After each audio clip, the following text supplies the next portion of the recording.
Hello అండి, అందరికీ నమస్కారం. స్టాక్ మార్కెట్లో తన హవా చాటుకోవడానికి ఇప్పుడు కేఎస్హెచ్ ఇంటర్నేషనల్ ఐపీఓ కూడా క్యూలో రెడీగా ఉంది.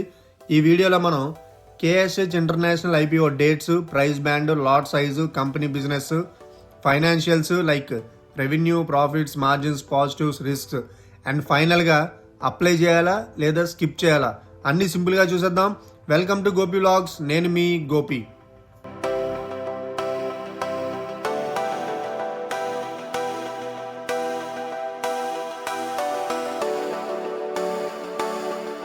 ముందుగా ఒక చిన్న డిస్క్లైమర్ అండి. ఈ video only education and information purpose మాత్రమే.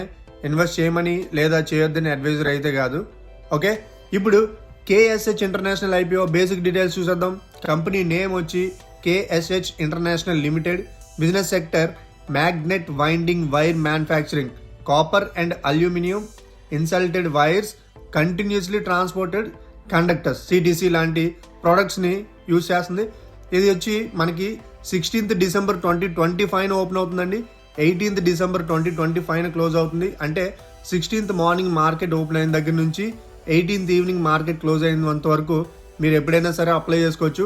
యాంకర్ ఇన్వెస్టర్స్కి 15th December 2025 కట్ ఆఫ్ డేట్గా ఉంది. అలాగే అలాట్మెంట్ 19th December 2025 మనం ఎక్స్పెక్ట్ చేయొచ్చు. Refunds or demat credit 22nd December 2025 ఉంటుంది. లిస్టింగ్ డేటు 23rd మనం ఎక్స్పెక్ట్ చేయొచ్చు. Means 23rd December 2025. ఇది బిఎస్సి అండ్ ఎన్ఎస్సి మీద లిస్ట్ అవుతుంది. ఇక ప్రైస్ బ్యాండ్ విషయానికి వస్తే ప్రైస్ బ్యాండ్ మనకి 365 నుంచి 384 పర్ షేర్గా ఉంది. ఫేస్ వాల్యూ 5 రూపీస్గా ఉంది. ఇష్యూ సైజు అండ్ స్ట్రక్చర్ చూస్తే టోటల్ ఇష్యూ అప్రాక్సిమేట్లీ 710 crores అండి. ఆర్హెచ్పి ప్రకారం ఫ్రెష్ ఇష్యూ 420 కోట్ల రూపాయలు, 420 crores. Offer for sale OFS 290 crores ఉంది ప్రమోటర్స్ని ఎగ్జిట్ చేయడానికి. అంటే ఐపీఓలో రెండు జరుగుతున్నాయి. ఒకటి కంపెనీకి కొత్త డబ్బు వస్తుంది, అలాగే ప్రమోటర్కి పార్షియల్ ఎగ్జిట్ మనీ కూడా వస్తుంది. ఇక lot size and retail details చూస్తే రిటైల్ ఇన్వెస్టర్స్ యాంగిల్ నుంచి ఇంపార్టెంట్ పాయింట్ ఏంటంటే మినిమం ఎంత ఇన్వెస్ట్ చేయాలి. లాట్ సైజు అంటే 1 lot is equal to 39 shares ఉన్నాయండి. అప్పర్ బ్యాండ్ 384 బేస్ చేసుకుంటే 39 into 384 is equal to 14,976 approximately. ఇది minimum investment per application. SEBI ప్రకారం రిటైల్ కేటగిరీలో సింగిల్ అప్లికేషన్కి లిమిట్ అప్రాక్సిమేట్లీ 2 lakhs వరకు ఉంటుంది, 2 lakhs దగ్గర ఉంటుంది. సో మీరు దాన్ని చెక్ చేసుకొని ఎక్స్ట్రా లాట్స్ కూడా పెట్టుకోవచ్చు. సో కేటగిరీ వైజ్ రిజర్వేషన్ చూసుకుంటే క్యూఐబి మనకి 50% ఉంది, ఎన్ఐఐ ఆర్ హెచ్ఎన్ఐ 15% ఉంది, రిటైలర్ 35% ఉంది. అంటే టోటల్ ఇష్యూలో మేజర్ షేర్ ఇన్స్టిట్యూషన్స్ కోసం, తర్వాత హెచ్ఎన్ఐ, మరి బ్యాలెన్స్ పార్ట్ మనలాంటి రిటైలర్ ఇన్వెస్టర్స్ కోసం ఉందన్నమాట. అదే 35%. ఇక కంపెనీ బిజినెస్ చూసుకుంటే అసలు కంపెనీ బిజినెస్ ఏంటి, ఎలా మనీ సంపాదిస్తుందో ఒకసారి చూద్దాం.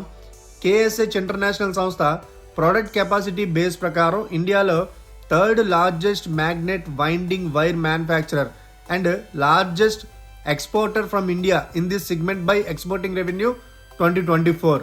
సో ఇదండి కేఎస్హెచ్ ఇంటర్నేషనల్ కంపెనీ 1981లో రాయ్గఢ్, మహారాష్ట్రలో ఆపరేషన్ స్టార్ట్ చేసింది. కంపెనీ మేజర్గా enamelled rounded copper and aluminium magnet winding wires, enamelled rectangular wires, paper insulated rectangular copper or aluminium conductors, bunched papers insulated conductors, అలాగే continuously transported conductors, big ట్రాన్స్ఫార్మర్స్లో use అయ్యే specialised ప్రోడక్ట్ని manufacture చేస్తుంది అనమాట. ఇక plants and presence చూస్తే పూణే దగ్గర 2 plants and రాయ్గఢ్లో 1 plantని operate చేస్తుంది. అలాగే 2026లో సూపా అహ్మద్ నగర్ దగ్గర ఒక ప్లాంట్ స్టార్ట్ చేయాలని ప్లాన్ చేస్తుంది. ఈ కంపెనీ ప్రోడక్ట్స్ని సుమారు 24 కంట్రీస్కి ఎక్స్పోర్ట్ చేస్తున్నారు. US, UAE, Germany, Japan, Saudi Arabia, Spain, ఇలా చాలా కంట్రీస్కి ఎక్స్పోర్ట్ చేస్తున్నారండి. అరౌండ్ 100+ లార్జ్ కస్టమర్స్ ఉన్నారు. Like BHEL, Hitachi Energy India, Siemens Energy India, CG Power, Toshiba, TND, Emirates Transformers and Switchgear లాంటి బిగ్ నేమ్స్తో లిస్ట్ అయి ఉన్నాయి. సో సింపుల్ వర్డ్స్లో చెప్పాలంటే transformers, motors, generators, EV drive systems, industrial equipment ఇలాంటి డివైస్ మొత్తం అందరికీ ఇన్సైడ్లో మ్యాగ్నెట్ వైండింగ్ వైర్ చాలా అవసరం కాబట్టి ఆ వైర్ని కేఎస్హెచ్ ఇంటర్నేషనల్ సంస్థ మ్యానుఫ్యాక్చర్ చేసి ఇండియన్ ప్లగ్ గ్లోబల్ ఓఈఎంస్కి సప్లై చేస్తుంది. రా మెటీరియల్ సైడ్లో కాపర్ అండ్ అల్యూమినియం మీద డిపెండెన్సీ ఉంది. So use of IPO money మనం చెప్పుకున్నాం కదా, ఫ్రెష్ ఇష్యూ 420 crores, అది ఎలా యూజ్ చేస్తారో చూద్దాం. డిఆర్హెచ్పి అండ్ న్యూస్ రిపోర్ట్స్ ప్రకారం 225.98 crores ఎగ్జిస్టింగ్ డెప్ట్ రీపేమెంట్కి, 90.06 crores సోపా ఫెసిలిటీలో ఎక్స్పాన్షన్ కోసం అండ్ మిషనరీ కోసం, అండ్ చెకాన్ అంటే పూణే యూనిట్ 2లో కొత్త మిషనరీ కోసం యూజ్ చేస్తున్నారు. అలాగే 10.41 crores సోపా ఫెసిలిటీకి రూఫ్ టాప్ సోలార్ పవర్ ప్లాంట్ని ప్లాన్ చేస్తున్నారు. Balance amount general corporate purpose కోసం యూజ్ చేస్తున్నారు. అంటే కంపెనీ డెప్ట్ని తగ్గించి కెపాసిటీని డబుల్ చేయాలి, అలాగే పవర్ కాస్ట్ తగ్గించి సోలార్ ప్లానెట్ కట్టాలి అని ప్లాన్ చేస్తుంది అనమాట. ఇప్పుడు ఫైనాన్షియల్ స్టేటస్ చూద్దాం. ఏ కంపెనీకైనా ఫైనాన్షియల్ స్టేటస్ చాలా ఇంపార్టెంట్ కదా. అలాగే రెవెన్యూ ప్రకారం చూసుకుంటే 2022లో 870 crores ఉంది దీని రెవెన్యూ. అలాగే 23లో 1049 crores, 24లో 1383 crores ఉంది. సో అలాగే 9 months ఆఫ్ 2025లో ఈ 2025 9 months క్యాల్కులేషనే ఇచ్చారు మనకి. అది 1420 crores ఉంది. ఇక నెట్ ప్రాఫిట్ చూసుకుంటే 2022లో 27.7 crore గాను, 23లో 26.6 crores గాను, 24లో 37.3 crores గాను, 9 months ఆఫ్ 2025లో 49.2 crores గాను ఉంది. నెట్ మార్జిన్ రేస్ చూస్తే రఫ్లీ 5 to 6% మధ్య ఉందండి. అంటే టాప్ లైన్ సైడ్లో డీసెంట్ గ్రోత్ ఉంది. 2022 నుంచి 24 వరకు రెవెన్యూ 870 crores ఉంది. అక్కడ నుంచి 1380+ crore వచ్చిందనమాట. సో బాటమ్ లైన్ ప్రాఫిట్ కూడా ఇంప్రూవ్ అయింది. కానీ బిజినెస్ నేచర్ వల్ల మార్జిన్స్ మోడరేట్గా అంటే సింగిల్ డిజిట్ మీద రేంజ్లోనే ఉన్నాయి. Heavy industrial copper or aluminium price linked industry కాబట్టి అందుకు మనకి సింగిల్ డిజిట్లో చూపిస్తుంది. కంపెనీ బిజినెస్ అయితే చాలా బాగుంది. కెపాసిటీ సైడ్ చూస్తే కరెంట్ కెపాసిటీ 29,000 MT అంటే డిసెంబర్ 2024 చూస్తే. సో సూపర్ ఎక్స్పాన్షన్ అయ్యాక నెక్స్ట్ 2 yearsలో ఆల్మోస్ట్ డబుల్ అవుతుంది. అంటే 59,000 MT ప్లాన్గా ఉందన్నమాట ప్రజెంట్. డెప్ట్ రీపేమెంట్ అండ్ కెపాసిటీ డబులింగ్ వల్ల ఫ్యూచర్లో ఆపరేటింగ్ లెవరేజెస్ మార్జిన్స్ ఇంప్రూవ్మెంట్కి స్కోప్ ఉంది. కానీ అది ఎగ్జిక్యూషన్ అండ్ మార్కెట్ సైకిల్ మీద డిపెండ్ అయి ఉంటుంది. ఇక జిఎంపి చూద్దాం.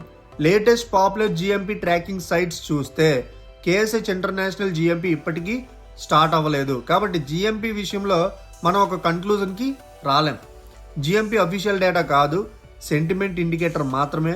సబ్స్క్రిప్షన్, మార్కెట్ మూడు, ఎఫ్ఐఏఎస్ ఫాలోస్ బట్టి లాస్ట్ మినిట్లో కూడా కంప్లీట్గా చేంజ్ అయ్యే ఛాన్సెస్ ఉన్నాయి. సో జిఎంపిని రెఫరెన్స్గా మాత్రమే తీసుకోండి.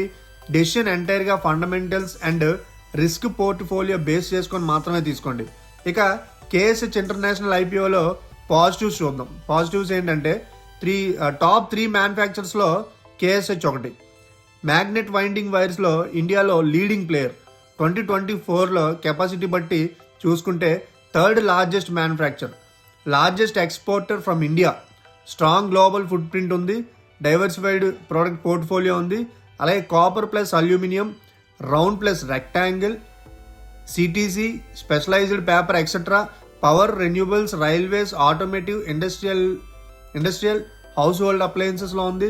అలాగే multiple end to use sectors కూడా సప్లై చేస్తుంది. Capacity expansion with clear plan. Supa facility operational అయ్యాక టోటల్ కెపాసిటీ ఆల్మోస్ట్ డబుల్ అయ్యే ఛాన్స్ ఉంది. డిమాండ్ స్ట్రాంగ్గా ఉంటే టాప్ లైన్లో యాక్సిలరేట్ అవ్వడానికి ఛాన్స్ ఉంది. అలాగే డెప్ట్ రీపేమెంట్, ఇంట్రెస్ట్ కాస్ట్ తగ్గడం, బ్యాలెన్స్ షీట్ ఇంప్రూవ్ అవ్వడం, new machinery and solar plant efficiency, capacity, power cost reduction అవ్వడం, ఇవన్నీ మంచి పాజిటివ్స్ అనమాట. కేఎస్హెచ్ బ్రాండ్కి 40+ years ట్రాక్ రికార్డ్ ఉంది. అలాగే long term relationship with large transformer and equipment OEMs. Single country మీద డిపెండెన్సీ కాకుండా 20+ కంట్రీస్కి ఎక్స్పోర్ట్ చేస్తుంది. Indian plus global demand cycle mix వల్ల రిస్క్ సమ్వాట్ స్ప్రెడ్ అవుట్ అనమాట. ఇప్పుడు రిస్క్స్ అండ్ నెగిటివ్స్ చూద్దాం. జాగ్రత్తగా చూసుకోవాల్సిన పాయింట్స్ ఏంటంటే ఎన్ని పాజిటివ్స్ ఉన్నా కూడా ప్రతి కంపెనీకి కొన్ని నెగిటివ్స్ ఉంటాయి. అలాగే కేఎస్హెచ్ ఇంటర్నేషనల్ ఐపీఓలో కూడా కొన్ని క్లియర్ రిస్క్ పాయింట్స్ ఉన్నాయి. అందులో ఫస్ట్ది low to moderate net margins. అంటే నెట్ మార్జిన్స్ జస్ట్ 5 to 6% రేంజ్లోనే ఉన్నాయి. Copper or aluminium global prices demand slow down వల్ల ప్రాఫిటబిలిటీ క్విక్గా ఇంపాక్ట్ అవ్వచ్చు. Next commodity price risk. అంటే కాపర్ అండ్ అల్యూమినియం కాస్ట్ డైరెక్ట్గా ఇన్పుట్స్ అనమాట. దీనికి ప్రైజెస్ షార్ప్గా మూవ్ అయితే పాస్ త్రూ అగ్రిమెంట్స్ ఉన్న వారికి షార్ట్ టర్మ్ మార్జిన్ ప్రెజర్ ఉంటుంది. Next customer concentration. రెవెన్యూలో significant share few large transformers or equipment companies దగ్గర నుంచి వస్తుంది కాబట్టి సో ఆ కంపెనీస్ మీద డిపెండ్ అయి ఉంటుంది. అలాగే major clients loss or order cut వల్ల ఇంపాక్ట్ అవ్వచ్చు. సైక్లికల్ ఎండ్ సెక్టర్ నెక్స్ట్ మనకి negative point. Power capex, railways, renewable, auto, industrial demand మీద ఆల్ సైకిల్స్ మీద డిపెండ్ అయి ఉంది. సో స్లో డౌన్ వచ్చిన సమయంలో order book or utilization hit అయ్యే ఛాన్సెస్ ఉన్నాయన్నమాట. రెగ్యులేటరీ ఆర్ ఎన్విరాన్మెంట్ ఫ్యాక్టర్స్ చూసుకుంటే మెటల్ ఇండస్ట్రీలో ESG, pollution norms, energy cost, global trade policies వల్ల ఎక్స్పోర్ట్ బిజినెస్కి ఎడిషనల్ అన్సర్టనిటీ అయితే ఉంది. వాల్యూషన్ క్లారిఫై పెండింగ్ చూసుకోవాలి. మార్కెట్లో final PE multiple peer comparison like Polycab, KEI, Apar ఎక్సెట్రాని ఆర్హెచ్పి కంప్లీట్ వాల్యూషన్ సెక్షన్ కోసం వచ్చాక డీటెయిల్డ్గా కంపేర్ చేయాలి. ఇప్పటికీ sector PE around single digit లో డబుల్ డిజిట్ మెన్షన్ చేశారు. కానీ exact IPO PE is equal to market sentiment decide చేస్తుంది. ఇక ఫైనల్ వ్యూ చూసుకుంటే ఒక్క లైన్లో నా పర్సనల్ స్టైల్ వ్యూ చెప్పాలి అంటే కేఎస్హెచ్ ఇంటర్నేషనల్ ఐపీఓ నీచే ఇండస్ట్రియల్ సెగ్మెంట్లో స్ట్రాంగ్ ప్లేయర్. ఎక్స్పోర్ట్ ప్రెజెన్స్ బలంగా ఉంది. కెపాసిటీ డబులింగ్ ప్లాన్ అట్రాక్టివ్గా ఉంది. ఐపీఓ మనీ ప్రొడక్టివ్ యూజ్కి వెళ్ళటం ప్లస్ పాయింట్. నెగిటివ్స్ చూసుకుంటే margins moderate and commodity or cyclic dependent. Client concentration ఉంది. అలాగే వాల్యూషన్స్ అండ్ జిఎంపీ క్లారిటీ ఇప్పటికీ ఫుల్గా లేదు. Short term listing gain view ప్రకారం చూస్తే GMP data currently almost zero or not applicable. Listing gains కోసం మాత్రమే వెళ్ళాలనుకుంటున్నారు అంటే subscription numbers, market mood, FIIs ఫాలోస్ని ఐపీఓ క్లోజింగ్ రోజు వరకు అబ్జర్వ్ చేసి డెసిషన్ తీసుకోవడం better.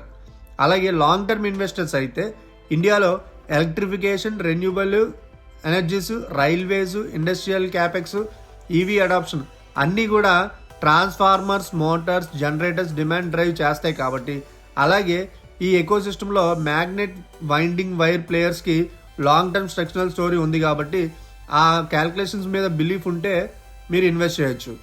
So niche manufacturing plus export story మీద బిలీఫ్ ఉంటే company balance sheet strengthen, capacity, expansion, execution మీద కాన్ఫిడెన్స్ ఉండి valuations, RHP and broker reports చూసి ఓకే అనిపిస్తే గ్రాడ్యువల్గా ఎంట్రీ కన్సిడర్ చేయొచ్చు. కానీ very conservative FD type safety మాత్రమే ఇస్తాం అయినా ఇన్వెస్టర్స్కి margins and commodity or cycle risk బట్టి కొంచెం కాషన్స్ అప్రోచ్ అయ్యి మెయింటైన్ చేయడం సేఫ్ అనమాట. సో ఫ్రెండ్స్, ఇది కేఎస్హెచ్ ఇంటర్నేషనల్ ఐపీఓ గురించి కంప్లీట్ బ్రేక్ డౌన్. ఈ వీడియో మీకు యూస్ఫుల్ ఆర్ ఇన్ఫర్మేటివ్ అనిపిస్తే లైక్ బటన్ని ఒక్కసారి కొట్టండి. IPO and stock market interest ఉన్న మీ ఫ్రెండ్స్ అండ్ ఫ్యామిలీ మెంబర్స్కి ఈ వీడియోని షేర్ చేయండి. ఇలాంటి మరిన్ని IPO, mutual funds, stock market content కోసం మన గోపి బ్లాగ్స్ని ఇప్పుడే సబ్స్క్రైబ్ చేసుకోండి. బెల్ ఐకాన్ కూడా ప్రెస్ చేయండి. ఇంతకీ మీరు కేఎస్హెచ్ ఇంటర్నేషనల్ ఐపీఓలో అప్లై చేస్తున్నారా లేదా సరదాగా కామెంట్ బాక్స్లో మీ ఆప్షన్ని కామెంట్ చేయండి. నేను మీ గోపి, సైనింగ్ ఆఫ్.